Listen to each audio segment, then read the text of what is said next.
हरे कृष्ण। ओम नमो भगवते वासुदेवाय। ओम नमो भगवते वासुदेवाय। ओम नमो भगवते वासुदेवाय। नारायणं नमस्कृतं नरं चैव नरोत्तमं देवीं सरस्वतीं व्यासं ततो जयमुदीरये। नष्टप्रायेषु अभद्रेषु नित्यं भगवत सेवया भगवते उत्तमश्लोके भक्ति भवति नैष्टिके। वाञ्छाकल्पतरुभ्यश्च कृपासिन्धुभ्येव च पतितानां पावनेभ्यो वैष्णवेभ्यो नमो नमः। कृष्णाय वासुदेवाय देवकीनन्दनाय च नन्दगोपकुमाराय गोविन्दाय नमो नमः। हरे कृष्ण। श्रीमद्भागवत स्कंद 1 अध्याय 8 श्लोक संख्या 34। भारवतार नारायण्यो भुव नाम इवो दधो। भारवतार नारायण्यो भुव नाम इवो दधो सदन्त्यो भूरि वारेण जातो यान्तो भुवार्थिता। শব্দরে বলা আছে ভার অবতারণায়, ভার হরণ করার জন্যে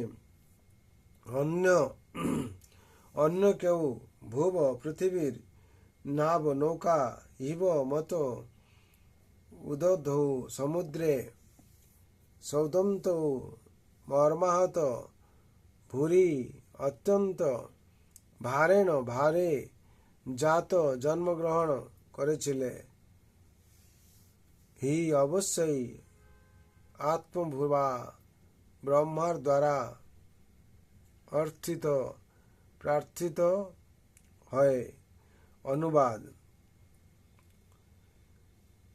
অন্যেরা বলেন যে সমুদ্রের মধ্যে নৌকার মতো পৃথিবী অতি ভারে ভারাক্রান্ত হয়ে দারুণভাবে পীড়িত হলে তোমার পুত্র ব্রহ্মা তোমার কাছে প্রার্থনা জানায়, আর তাই তুমি সেই ভারহরণ করার জন্য অবতীর্ণ হয়েছ।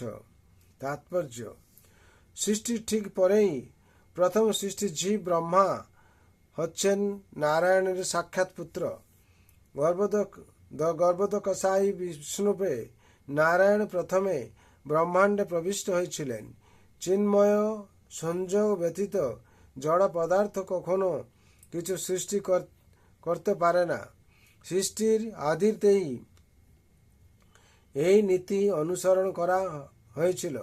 পরম আত্মা ব্রহ্মাণ্ডে প্রবেশ করেছিলেন এবং প্রথম জীব ব্রহ্মা তার চিন্ময় নাভি থেকে উদ্ভূত একটি পদ্মফুলে জন্মগ্রহণ করেছিলেন।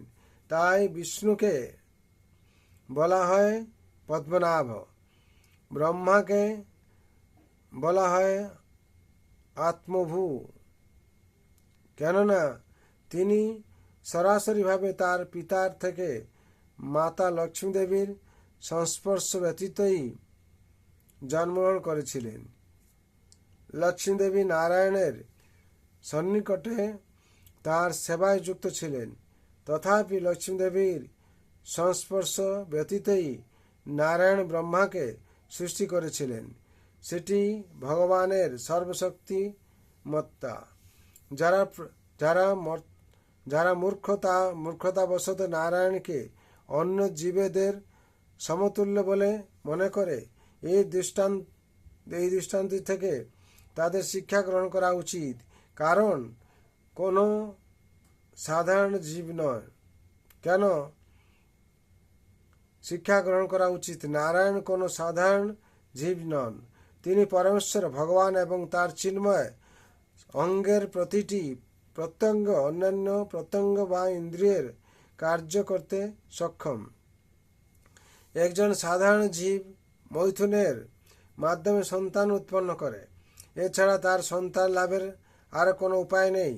কিন্তু নারায়ণ সর্বশক্তিমান হওয়ার ফলে কোনো প্রকার শক্তির বন্ধনে আবদ্ধ নন।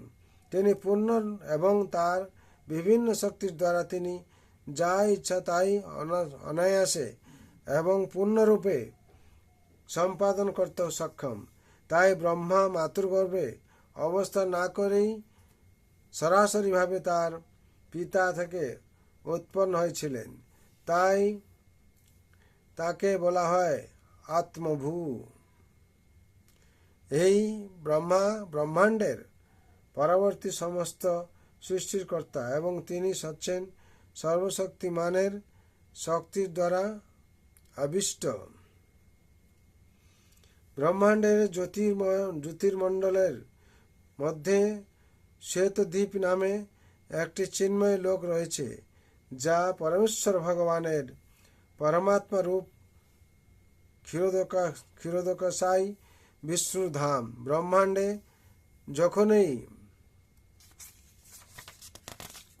যখনই কোনো সংকট দেখা দেয় তখনই তা সমাধান করার জন্যে বিভিন্ন বিভাগের অধিকর্তা দেবতারা ব্রহ্মার শরণাপন্ন হয় এবং ব্রহ্মা যদি তা সমাধান করতে না পারেন তাহলে তিনি ক্ষীরোদকশায়ী বিষ্ণুর কাছে সেই সমস্যা সমাধানের জন্যে এবং তার অবতরণের জন্যে প্রার্থনা করেন।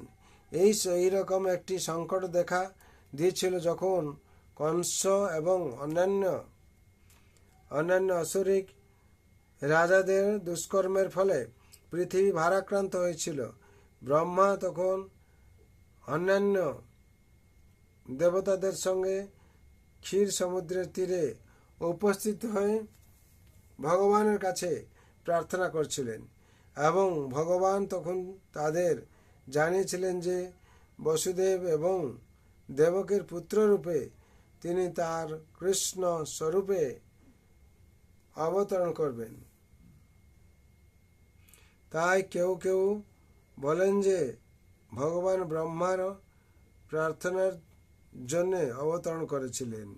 হরি বল। এখানে বিশেষ করে 34 নম্বর শ্লোকের তাৎপর্য সম্পূর্ণ হলো। বিশেষ করে আপনারা শুনলেন ভগবান লীলাবিলাস কীরকম করেছেন। ভগবান অজবলা হয় অজন্মা।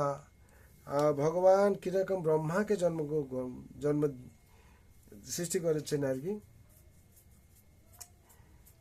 নাভি থেকে, সেই কথা বিশেষভাবে এখানে বর্ণনা করা হয়েছে। তার জন্যে এখানে যে পবিত্র গ্রন্থ ভাগবতম থেকে আমরা সমস্ত কিছু জানতে পারছি যে ভগবানের ইচ্ছা শক্তির উপর সমস্ত কিছু নির্ভর করে, আর ভগবান ইচ্ছা করলে সমস্ত কিছু ওনার ইচ্ছার মতন হয় আর কি। তার জন্যে বিশেষ করে এখানে যে আত্মভূ কথা বলা হয়েছে, সেই আত্ম কথার মানে হচ্ছে সেই মাতৃগর্ভে অবস্থান না করেই সরাসরিভাবে তার পিতা থেকে উৎপন্ন হয়েছিলেন কে? ব্রহ্মা। তাই তাকে বলা হয় আত্মভূ। এরকম অমৃত কথা জানার জন্য আমাদের ভাগবতম পাঠ করতে হবে বা শ্রবণ করতে হবে। যদি আমরা ভাগবত শ্রবণ করি তার মাধ্যমে আমরা জানতে পারবো, নাহলে পাঠ করলে জানতে পারবো। তার জন্য বিশেষ করে আমাদের দাসত্ব স্বীকার করে ভগবান চরণে এই ভাগবতম শোনা প্রয়োজন। যেরকম অর্জুন শ্রীমদ্ ভগবত গীতা শুনেছিলেন ভগবান থেকে, সেরকম আমরা ভক্তি স্তরে কিংবা দাসত্ব স্তরে না আসলে আমরা এই গীতার পবিত্র জ্ঞান কিংবা ভাগবতমের পবিত্র জ্ঞান আমরা আহরণ করতে পারবো না বা গ্রহণ করতে পারবো না। তার জন্যে আমি ভগবানের আতুল চরণে আপনাদের সবাই সার্বিক মঙ্গলের জন্য প্রার্থনা করি, যাতে আপনারা সবাই ভালো থাকেন। সর্বন্ত সুখিনঃ সর্বশান্তি নিরাময় সর্বভদ্রাণি পশ্যন্তু মা কশ্চিৎ দুঃখ ভাগ ভবেৎ। হরে কৃষ্ণ কৃষ্ণ কৃষ্ণ হরে হরে, হরে রাম রাম রাম হরে হরে।